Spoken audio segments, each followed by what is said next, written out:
आज देखिए, आज हम एक ज़बरदस्त टॉपिक लेकर आए हैं। एक इंडियन एक्सप्रेस की एक न्यूज़ है कि climate change adding spread of deadly virus in Europe और व्हाट इज CCHF।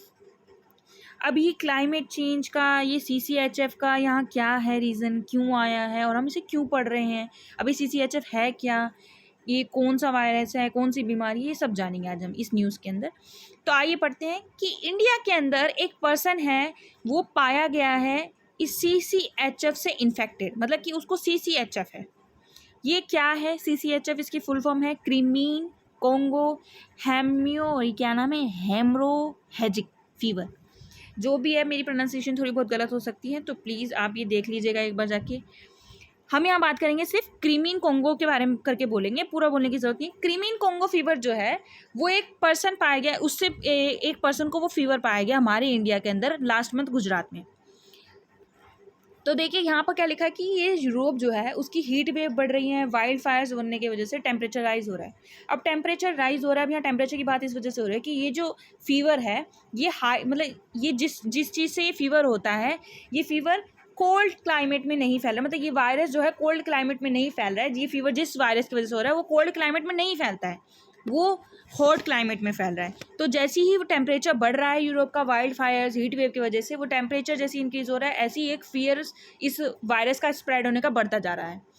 तो ये कोल्ड क्लाइमेट में नहीं फैलता है। एक अलर्ट जारी हो चुका है कि हर जगह की ये जो क्रीमीन कोंगो हेमोरेजिक फीवर है, ये एक इन्फेक्शस स्प्रेड हो रहा है। किसकी वजह से? टिक्स की वजह से। अभी टिक्स क्या है? ये टिक्स है, ये देखिए यहाँ एक आपको इमेज दिख रही होगी, छोटी छोटी से जो है ये इंसेक्ट होते हैं, मतलब एक तरीके की टिक फैमिली होती है जो इंसेक्ट्स के अंदर आती है। अब देखिए यहाँ टिक्स दे रखा है, ये हमारे यहाँ तो इसको छींचड़ी कहते हैं, ये जानवरों में पाई जाती है। जिन्होंने कुत्ते रखे होंगे, जिन्होंने पेट्स वगैरह रखे होंगे, जिन्होंने अपने वो रखे होंगे गाय वगैरह रखी होंगी, उन्होंने ये सारी चीज़ें देखी होंगी, सबको पता होगी इन सब के बारे में। ये वही टिक्स है जिनके बारे में मैं आपको बताना चाह रही हूँ। यही टिक्स हैं जो CCHF फैला रही हैं। That has a high fertility rate. अब यहाँ फर्टिलिटी रेट की बात हो रही है। देखिए मोस्टली मुझे लगता है कि सबको पता होगा कि फर्टिलिटी रेट क्या होता है, बट स्टिल मैं बता देती हूँ कि फर्टिलिटी रेट वो रेट होता है कि एक ग्रुप है, समझे एक ग्रुप है, जैसे ग्रुप ए है, इसके अंदर नंबर ऑफ़ पीपल हैं, वो नंबर ऑफ़ पीपल जो हैं वो एक पर्टिकुलर कोज के वजह से मर रहे हैं, चाहे वो डिजीज़ हो कोई भी हो, वो एक पर्टिकुलर कोज की वजह से मर रहे हैं, उसे कहते हैं फर्टिलिटी रेट। तो according to world health organisation ये CCHF जो है इसका हाई फर्टिलिटी रेट है, मतलब लोग इससे ज़्यादा मर रहे हैं, लोगों की मौत हो रही है। तो CCHF जो है अफ्रीका के अंदर काफ़ी ज़्यादा देखा जा रहा है, बाल्कन कंट्रीज़ के अंदर ज़्यादा देखा जा रहा है, मिडल ईस्ट में देखा जा रहा है और पार्ट ऑफ एशिया के अंदर देखा जा रहा है। First fertility from the disease, पहला फर्टिलिटी कहाँ पाया गया? यूरोप के अंदर, यूरोप के स्पेन के अंदर 2016 में।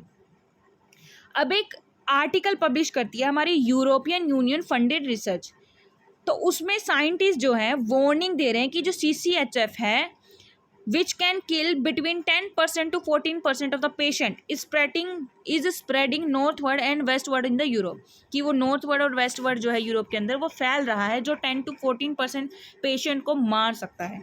वो इतने, मतलब कि नॉर्थवर्ड और वेस्टवर्ड यूरोप में फैल चुका है। मतलब यहाँ हमने यूरोप से शुरू करा, तो देखिए यहाँ पर क्या बात हो रही है कि यूरोप में ही फैल रहा है। रीज़न क्या है? Hot climate.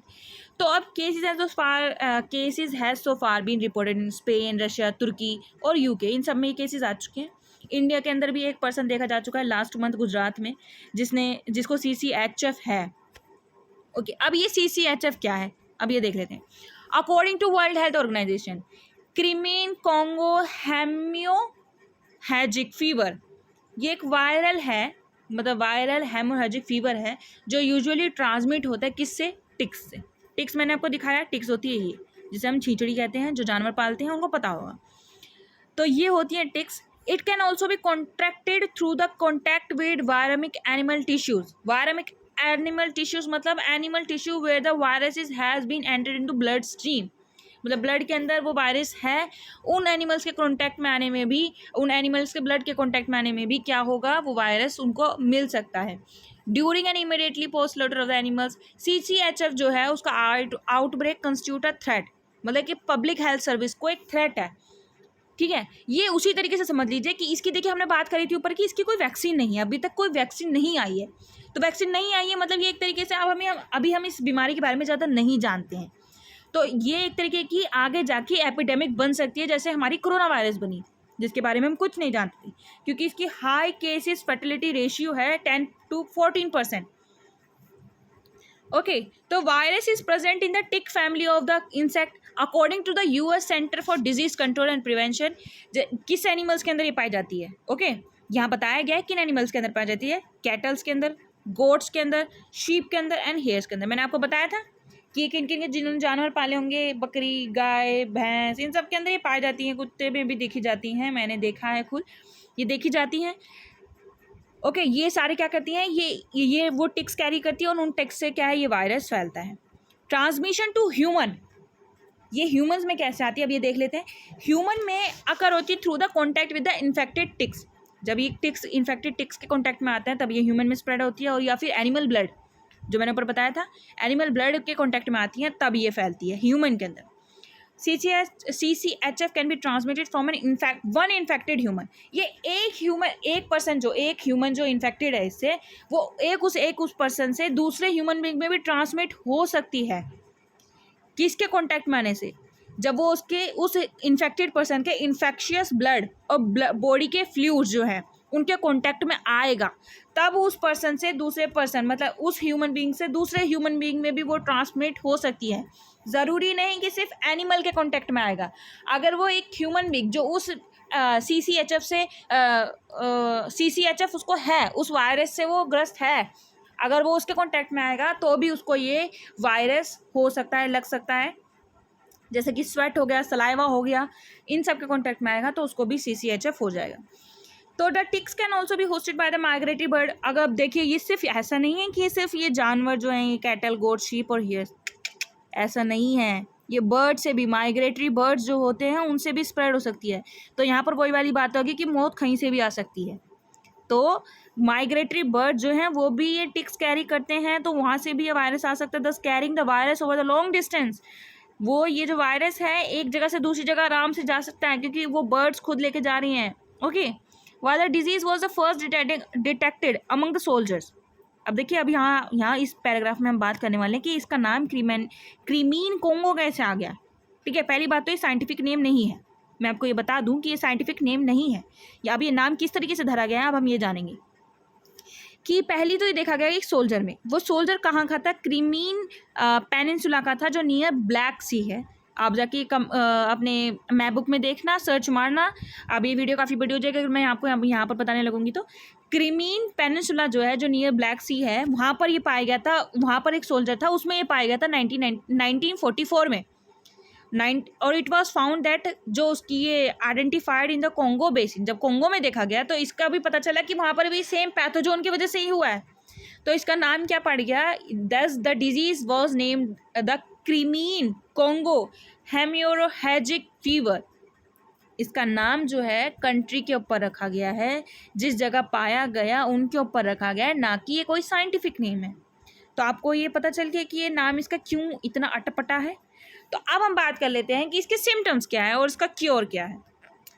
तो CCHF सिम्टम्स इसके अंदर आ जाते हैं, फीवर, मांसपेशी दुखना, डिजीनेस होना, गर्दन में दर्द होना, बैक एक होना मतलब कि पीठ दुखना, हेड एक होना, सर में दर्द होना, सोर आइज मतलब आंखों में वो थोड़ा खड़कपना जो हो जाता है वो चीज़ होता है, सेंसिटिविटी टू लाइट ना देख पाना, आंखों में दर्द होना, सोर आइज होंगी तो वैसे आप सेंसिटिविटी हो जाएगी आपकी आंख में। ये सारे किसने बताए हैं, वर्ल्ड हेल्थ ऑर्गेनाइजेशन। देयर में भी नोजिया, कुछ को नोजिया भी हो सकता है, वोमिटिंग भी हो सकती है, डायरिया भी हो सकता है, एब्डोमिनल पेन भी हो सकता है, सोर थ्रोट भी हो सकती है, followed by the sharp mood swings and confusion. देख लीजिए कितने कॉमन सिम्टम्स हैं इसके, ये फीवर, मसल एक, डिजीनेस, नेक पेन, बैक एक, हेड एक, सोर eyes, nausea, vomiting, diarrhoea, abdominal pain, sore throat, ये सारे नॉर्मल फीवर के सिम्टम्स हैं। तो एक इंसान को कैसे पता चल सकते हैं, तो इसलिए कि प्रिकॉशन आपको खुद लेने पड़ेंगे। क्योर भी बताया यहाँ पर, अभी हम वो जानेंगे। पहले ये देख लीजिए, ये सारे के सारे आपके मैंने आपको सिम्टम्स बता दिए। तो ये सारे सिम्टम्स हो गए, इसमें मूड स्विंग्स भी हैं, कन्फ्यूजन भी है। After 2-4 days the agitation may be replaced by the sleepiness, depression, lassitude, मतलब कि 2-4 दिन बाद सिम्टम्स जो है काफ़ी ज़्यादा सीवियर हो जाएंगे, जैसे नींद ना आना, डिप्रेशन वगैरह। ये सारा WHO ने बताया है, देखिए खुद से नहीं बताया गया है, WHO ने बताया है।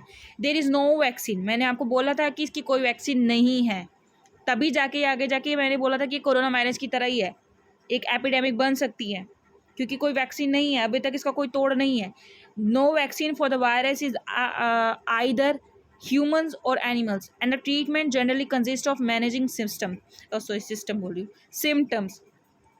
इसको हम मैनेज तभी कर सकते हैं जब इसके सिम्टम्स वगैरह जो हैं हम उन पे पहले ध्यान दें कि क्या सिम्टम्स हैं। मतलब अगर हम कोशिश करें कि जैसे हमें सिम्टम्स दिखे हम उसकी जल्दी से जल्दी जांच कराएं, हमें जैसा लग रहा है, जो मैंने सिम्टम्स आपको बताए हैं वैसे तो ये कॉमन सिम्टम्स हैं, एक पर्सन को कैसे ही पता चलेगा। देखिए 2-4 दिन तो ऐसे ही लगता है कि हाँ भाई क्या नॉर्मल फीवर ही होगा ज़्यादा से ज़्यादा, बट स्टिल प्रिकॉशंस लेना काफ़ी ज़रूरी है, लापरवाही नहीं लेनी चाहिए।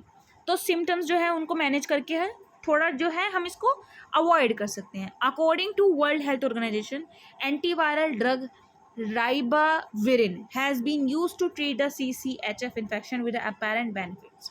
देखिए अब यहाँ पर एक मेडिसिन का नाम बताया, एक ड्रग का नाम बताया गया है कि CCHF इन्फेक्शन जो है उसको ट्रीट कर सकते हैं किससे, एंटीवायरल ड्रग राइबावायरिन, ये यूज़ करके हम CCHF के इन्फेक्शन को थोड़ा कम कर सकते हैं, ट्रीट कर सकते हैं। Climate change and spread of the disease, as temperature patterns are disrupted, pathogens are thriving in geography that traditionally has a climate hostile to them। About CCHF, Professor Ali Mirazim, a virologist, Institute in Sweden, modern diplomacy tactics are moving up through the Europe due to climate change. The longer and drier summer, the CDC says climate change contributes to spread of disease। CDC ने बोला है कि जो contribution है climate change का वो काफ़ी ज़्यादा है ये इस डिजीज़ को स्प्रेड करने में, including warm temperature, expanding the habitat of the ticks and other insects and giving them more time to reproduce, habitat offered by the water undergoing changes। काफ़ी देखिए यहाँ पर सारे जो आपको देखेगा ना, यहाँ पर देखिए आपको क्या था, बस इतना ही है। देखिए यहाँ पर देखिए आप अगर देखेंगे तो ये सारे वही चीज़ें जो ह्यूमन बीइंग के करीब कोजेज है। देखिए क्लाइमेट चेंज किसकी वजह से, ह्यूमन की वजह से। वाटर जो है उसमें बदलाव क्यों आ रहे हैं, जिस तरीके से भी ले लीजिए, ये सारे चेंजेस किसके वजह से आ रहे हैं, ह्यूमन बींग्स की वजह से आ रहे हैं। कुछ तो रीज़न है जो नेचुरल है, but most of the reason जो है हमारे ह्यूमन बींग्स है।